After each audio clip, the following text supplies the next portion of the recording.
जळ तुझ्या रावणा कुळ जळ रावणा तुझ्या तिळ जळ रावण तुझे बळ पाप केवळ पद्मद्वारी पदद्वारी असत पद्मद्वारी नाही काय राशीला माणसं मिळेल. आता हे वय ऐकायसाठी बघा तुला तर वाटतं 2 रास केला असेल. पहिला शब्द दिला राजा रावणा तुझं कुळ जळून जाऊ दे. कुळ आपण गुन्हा केला का एकट्यानं आपल्या कुळाला वाटावा लागतो बरोबर आहे. तुझं कुळ जळून जाऊ दे. ब्रह्मदेवाच्या कुळात नाही एक साध्या कुळात नाही का. आमच्या साधू संतांनी सांगितलंय कुळ उत्तम व्हावे जाती अत्यंजयी व्हावे नावे पशुचेही लाट व्हावे पण माते स्मरावे धनवरे. कोण्या कुळात जन्मले चांगल्या कुळात जन्मलं कुळाला बटा लावला. काय करायचंय राजा रावणाला सांगितलं तुझ्या कुळ जळून जाऊ दे. काय तुझ्या कुळाला करायचं तुझं बळ जळून जाऊ दे. तुझं शीळ म्हणजे काय शीळ म्हणजे शरीर ना ठीक आहे.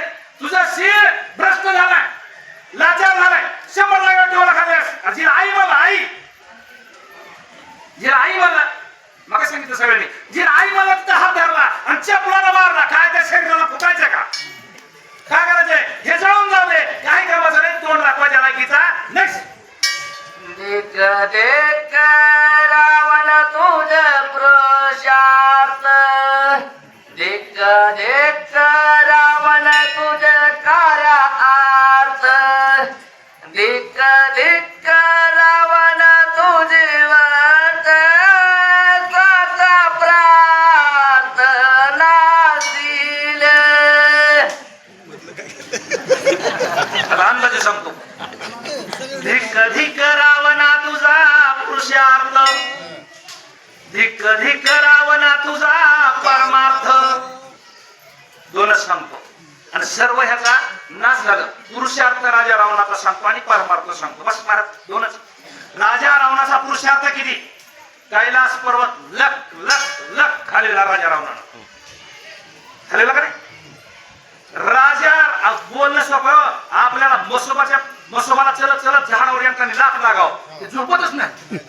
मसोबाला लाथ लागली मग काय करतो की काय करतोय शिळी त्याच्यावर पाय देऊन ती खाली त्याचा पायावरचा काय मसोबानं किती शेळ्या खाल्ल्या किती वाकडं खाल्लं मसोबानं तिला राहणार जाऊन आपण यायचे त्याच्या प्रमाणाचे इकडे व्हायचे. पुरुषार्थ सांगतो याला कैलास पर्वत झालेला यानं 33 कोटी देवमध्ये शेळ्या झाल्या आपण मसोबाला देतो देव सगळे बांधून टाकले.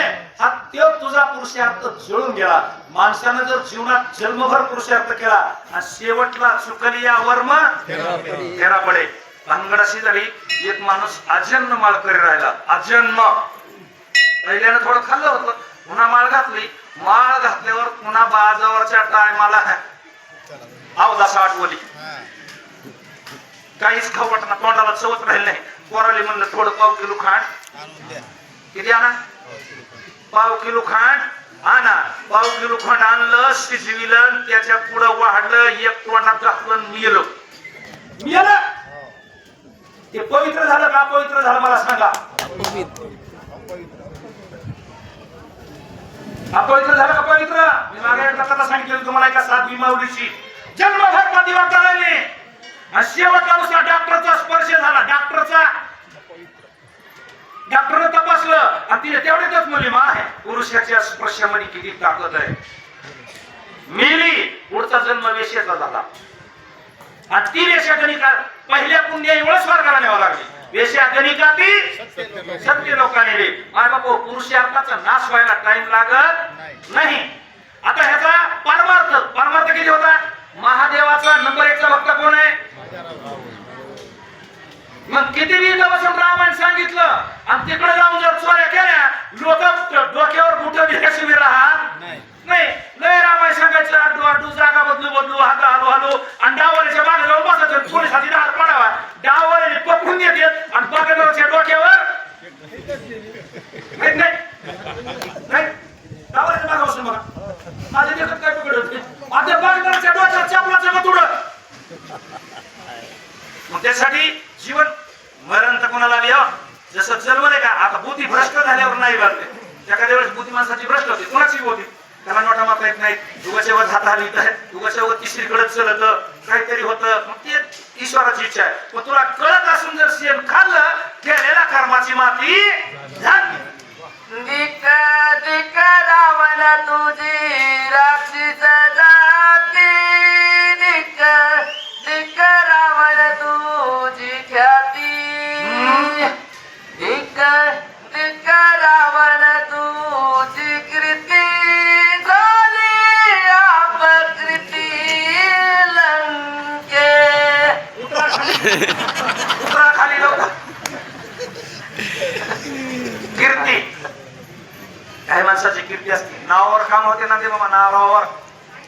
हा, पाटोद्याकडे जाऊन एक म्हणलं बाबा महाराजाचा माणूस आहे मी, पावती बोकली याला तिकडच पैसे पण तिला गोळा केली.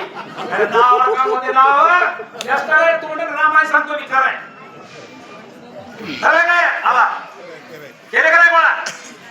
अष्टी पाटोद्याकडे जाऊन बाबा महाराजाचा माणूस आहे म्हणे, त्याने हे बुक घेऊन पाठवलंय, पैसा पैसा.